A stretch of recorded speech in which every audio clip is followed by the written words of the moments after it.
जय श्री कृष्ण। ओम नमो भगवते वासुदेवाय नमः। हरे कृष्ण कृष्ण कृष्ण हरे हरे, हरे राम राम राम हरे हरे। आइए शुरू करते हैं आज की कथा। कार्तिक मास महात्म्य 35वां अध्याय। शौनक ऋषि ने पूछा, हे सूत जी, दूसरे द्वारा संकल्प द्वारा दिया हुआ पुण्य ही लगता है या बिना दिए हुए भी मिल जाता है? तब सूत जी ने कहा, पाप और पुण्य दोनों बिना दिए हुए भी मिलते हैं। सतयुग में एक का किया हुआ पाप और पुण्य कर्म सारे देश को, त्रेता में पूरे ग्राम को और द्वापर में पूरे कुल को मिलता था, लेकिन कलयुग में केवल करने वाले को ही पाप और पुण्य मिलता है। एक पात्र में साथ साथ भोजन करने वाले को पाप और पुण्य का आधा भाग मिलता है। दूसरे की निंदा करने वाले, सुनने वाले और चिंतन करने वाले को भी पाप पुण्य मिलता है।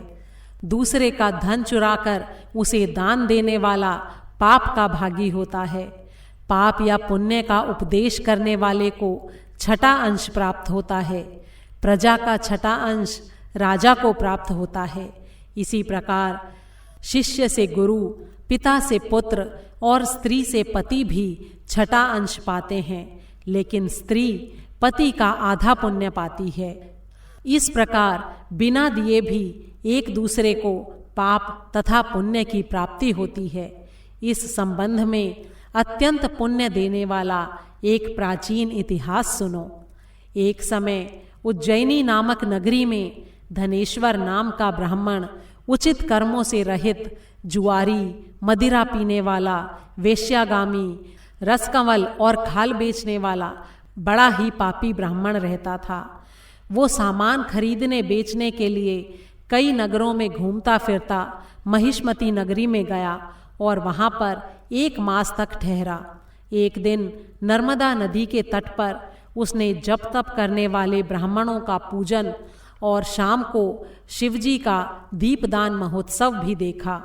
उसी रात को एक सर्प ने उसे काट लिया। तब कुछ मनुष्यों ने उसके मुख में तुलसी दल और नर्मदा का जल डाला। इसके बाद उसकी मृत्यु हो गई और यमदूत उसे मारते पीटते हुए यमराज के पास ले गए। यमलोक में चित्रगुप्त ने बड़ी ही क्रोधित दृष्टि से उसकी ओर देखते हुए यमराज से कहा, महाराज, ये बड़ा पापी है, इसने पूरे जीवन में एक भी अच्छा कार्य नहीं किया है।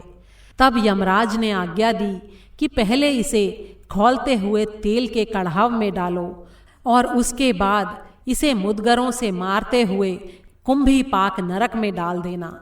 लेकिन जब उसे खौलते हुए तेल में डाला गया तो तेल एकदम शीतल हो गया। जब ये बात यमराज ने सुनी तो वे बड़े ही आश्चर्यचकित हुए। ठीक उसी समय नारद मुनि यमराज की सभा में आ पहुँचे। तब यमराज के पूछने पर नारद जी ने कहा, धनेश्वर महापापी होने पर भी कार्तिक मास का व्रत करने वालों के सत्संग के प्रभाव से पुण्यात्मा हो गया है। मृत्यु के समय नर्मदा का जल और तुलसी दल इसके मुख में छोड़े गए। विष्णु का नाम भी इसके कान में पड़ा। बस इसी कारण इसके सारे पाप क्षय हो गए हैं। इतना कहकर नारद जी ब्रह्मलोक को चले गए।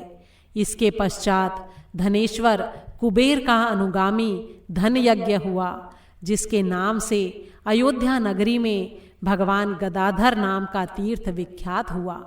कार्तिक मास के महात्म्य की ये सारी पुण्य कथा सुनाकर सूत जी ने अंत में कहा, हे ऋषियों, किसी इच्छा अथवा लालच से किया गया पाप गीला तथा कामना रहित पाप सूखा कहा जाता है।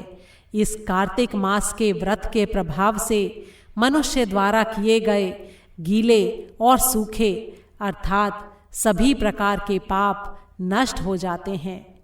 हे श्रोताओं, उस परम पिता परमात्मा की कृपा से ये कार्तिक मास महात्म्य अब संपूर्ण हुआ।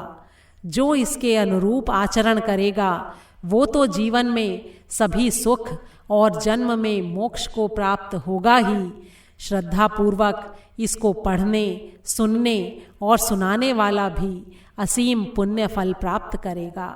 बोल श्री विष्णु भगवान की जय। 35वां अध्याय समाप्त हुआ। कार्तिक मास महात्म्य समाप्त हुआ। हरे कृष्ण कृष्ण कृष्ण हरे हरे, हरे राम राम राम हरे हरे।